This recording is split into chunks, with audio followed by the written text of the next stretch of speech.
미국 매사추세츠주 보스턴의 한 대학병원. 초기에 발견되어 천만다행입니다. 당장 수술 받으시면 아마도 큰 문제가 생기지는 않을 겁니다. 예? 그게 무슨... 이곳의 한 대학병원에서는 의사로 보이는 남자가 젊은 여성 환자와 대화를 나누고 있습니다. 그런데 처음에는 긍정과 희망이 보이던 표정으로 환자에게 이런저런 설명을 하던 의사는 갑작스럽게 큰 충격을 받은 듯 보이는데요. 앞에 있는 젊은 여성 환자가 다소 불룩해진 배를 어루만지며 던진 한마디 때문이었습니다. 그런데 얼마 후 이 젊은 여성은 충격적인 몰골로 한국에서 발견되어 많은 사람을 안타깝게 만들었다고 합니다. 도대체 그녀에게는 무슨 사연이 있었던 것일까요? 도대체 넌 무슨 생각으로 그런 남자와 결혼하겠다는 거냐? 뭐 먹고 살 건데?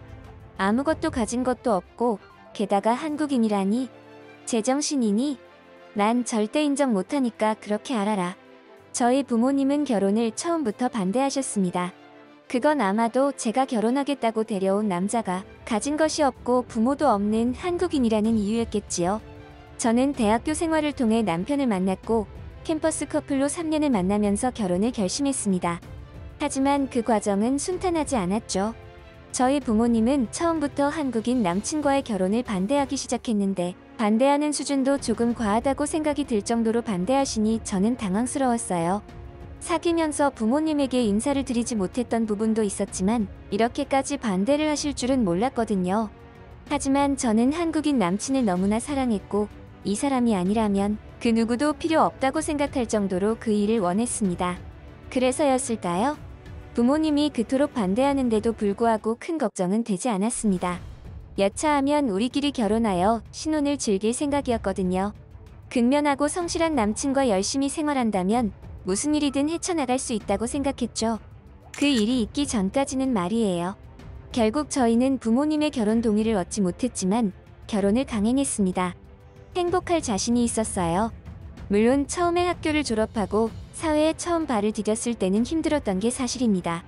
하지만 남편과 제가 힘을 합쳐서 돈을 같이 벌기 시작하니까 어느 정도 살만하더군요.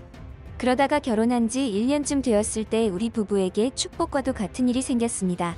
임신을 했던 것이죠. 이때만 하더라도 사랑하는 남편과 뱃속에 새로이 탄생할 아이 덕분에 하루하루가 행복에 겨웠습니다. 하지만 그 행복은 그리 오래 가지 않았죠. 평소에 병원은 거의 다녀본 적이 없었고 건강검진도 한번 받아보지 못했던 저였지만 임신을 했기에 산부인과를 비롯한 여러가지 검사를 받기 위해 병원을 내원해야만 했습니다. 그리고 어느 날 저는 병원 의사 선생님의 말씀에 큰 충격을 받고 말았죠. 초기에 발견되어 천만다행입니다. 당장 수술 받으시면 아마도 큰 문제가 생기지는 않을 겁니다. 예? 그게 무슨... 의사 선생님은 제가 난소암 초기라고 말씀하셨습니다. 그리고 천만다행으로 곧바로 수술을 진행하면 괜찮을 것이라는 말씀도 하셨죠. 하지만 저의 대답은 수술은 나중에 하겠다였습니다. 물론 저의 그런 선택에 순간적으로 의사 선생님도 놀라셨지만 이내 임신 사실을 말씀드리자 다소 무거운 표정을 지으셨죠. 결국 본인이 선택해야 할 문제겠지만 나중에는 기회가 없을지도 모른다는 말씀도 하셨습니다. 병원을 나서며 저는 벤치에 앉아서 하염없이 울었습니다. 남편과 힘들게 결혼하여 이제야 아이를 낳고 행복하게 살아보려고 했는데 암이라니. 제가 남편과 아이의 행복을 모두 망쳐버린 것 같아서 죄책감마저 들었죠.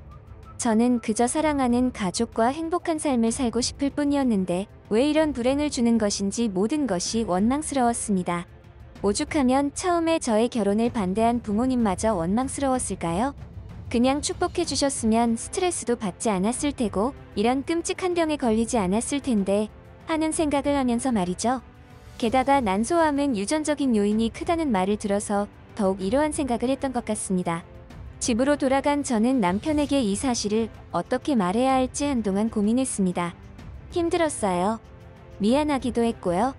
저 때문에 행복한 가정이 파탄날 것만 같아서 말이에요. 하지만 이런 이야기는 오래 끌어봐야 좋을 것이 없다는 게 저의 판단이었습니다. 저기, 수철씨. 무슨 말을 어떻게 해야 할지 잘 모르겠는데. 너무 미안해. 나 때문에 전부 망쳤어. 나 암에 걸렸대. 저는 남편에게 모든 것을 솔직하게 털어놓았고 수술을 선택하는 대신 아이를 출산하겠다는 제 뜻도 말했죠. 하지만 남편은 저와 다른 생각을 했던 모양입니다. 에비게일, 대체 어쩌자고 그런 선택을 하는 거야?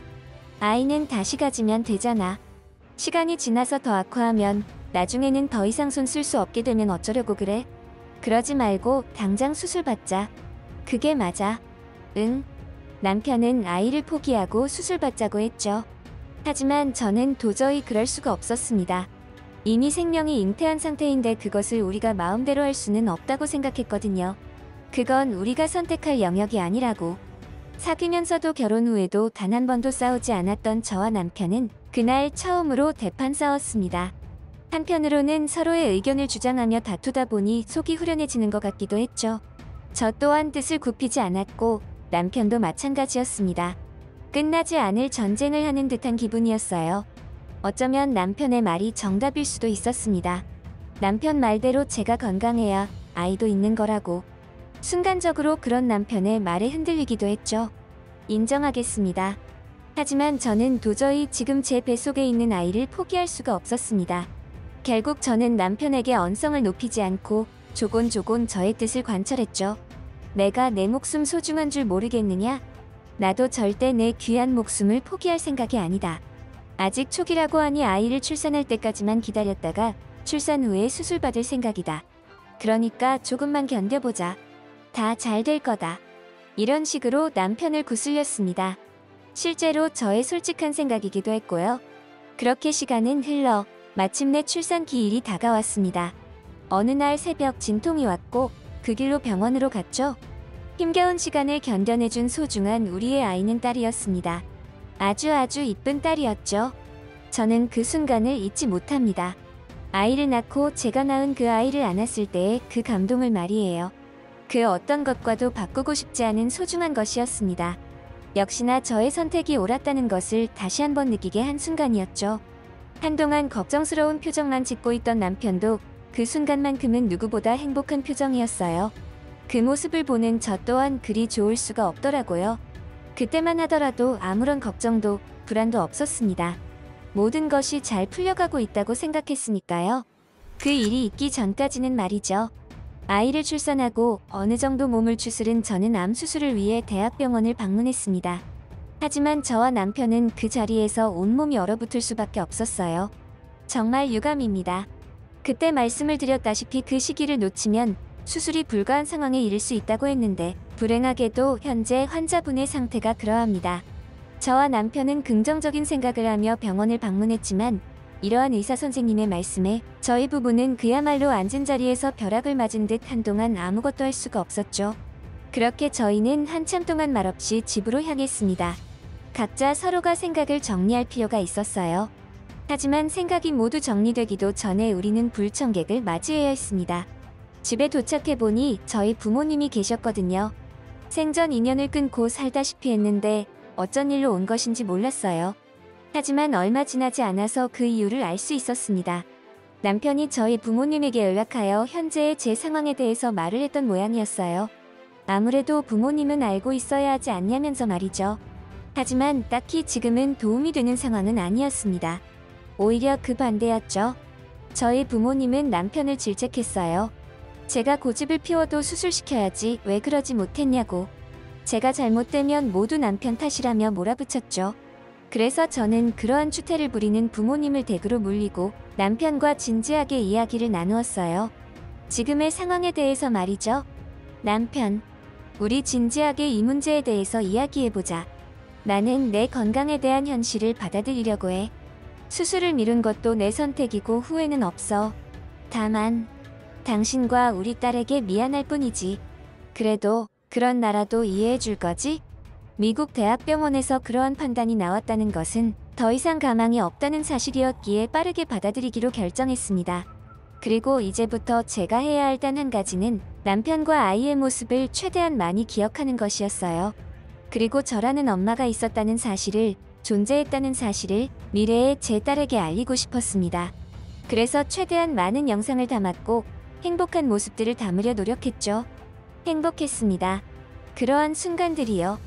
마음을 체념하고 나니 새로운 것들이 보이더라고요. 제가 아닌 가족들의 모습을 보는 것이 좋았습니다. 사랑스러운 제 딸, 그리고 언제나 내 편이 되어준 든든한 남편. 한편으로는 원망스럽기도 했지만 그럼에도 언제나 저의 걱정을 하고 계실 우리 부모님. 저와 관련된 모든 소중한 사람들에게 후회 없는 마지막 모습을 보여주고 떠나려고 했습니다. 하지만 그러한 생각을 하는 저와는 완전히 다른 생각을 하고 있던 한 남자가 있었어요. 바로 제 남편 수철 씨였죠. 남편은 일을 마치고 돌아오면 늘 무언가 들여다보며 메모지에 적기 시작했습니다. 처음에는 남편도 저와 같은 마음으로 저와의 여생에서 좋은 기억을 적어 놓는 것이라는 생각을 했죠. 하지만 그것이 저의 착각이라는 사실을 깨닫기까지는 그리 긴 시간이 필요하지 않았습니다. 하루는 남편이 저에게 말했죠. 에비게일, 모든 게 정리되면 말하려고 그동안 기다렸어. 다음 주에 당신을 데리고 한국에 입국할 거야. 그리고 당신의 몸속에 있는 그 나쁜 암덩어리를 수술하는 거지. 그 다음엔 지금처럼 행복하게 살아갈 거야. 내가 그렇게 만들 거고 한국에서 우릴 도와줄 거야. 당신이 아무것도 없는 나를 믿고 결혼한 것에 대해서 늘 고맙게 생각해. 그러니 이번에도 한 번만 더 나를 믿고 따라줘. 사실 남편의 그러한 말은 저에게 다소 충격적으로 들렸습니다. 전혀 제가 예상하지 못했던 말들이었고 저렇게 확신에 찬 남편에게 이질감마저 느꼈으니까요. 도대체 무슨 자신감으로 저런 말들을 하는 걸까? 혹시 저의 죽음을 앞둔 상황에서 너무 슬픈 나머지 정신이 어떻게 되어버린 건 아닐까 하는 생각마저 들었으니까요. 벌써 그로부터 5년이라는 세월이 흘렀네요. 그동안 저는 정말이지 기적과도 같은 일들을 경험했습니다. 남편과 함께 한국에 왔고 한국의 병원에서 암 수술을 받을 수 있었습니다. 물론 한국의 의사 선생님들도 어려운 과정이 될 거라고 이야기해 주셨어요. 하지만 조금이라도 가능성이 있다면 포기하면 안 된다며 저의 동의만 있다면 수술을 해보자고 하셨고 다행히 수술이 잘 끝났죠.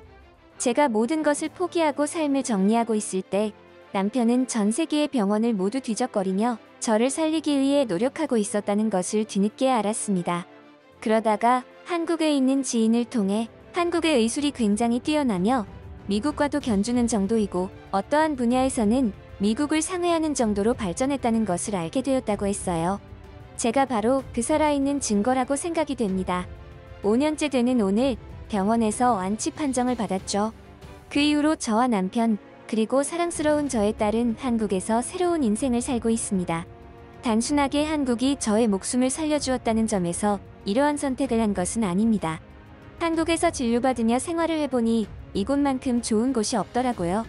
게다가 이러한 사실들을 뒤늦게 알게 되신 저희 부모님은 큰 충격에 휩싸이셨고 그동안 자신들이 무지하여 한국과 제 남편에 대해 큰 오해를 했다며 진심으로 사과하셨습니다. 착한 저희 남편은 사과를 받아주더군요. 이제는 저희 부모님도 한국에 종종 방문하시며 우리와 최대한 살갑게 지내려고 노력하십니다. 시간이 지날수록 한국에 대해 긍정적으로 생각하시는 게 눈에 보이더라고요. 그도 그럴 것이 한국은 치안 좋고 사람들도 친절하고 배려심도 깊었죠. 게다가 교통도 편리하고 우리가 생활하는 데 필요한 모든 인프라가 갖추어져 있어서 놀라울 정도였습니다. 그야말로 사람이 살기에 너무나 좋은 곳이라는 생각이 들더라고요. 그래서 남편을 설득하여 이곳에서 제2의 인생을 시작한 것이죠. 저에게 새로운 삶을 선물해 준 한국. 정말 감사합니다.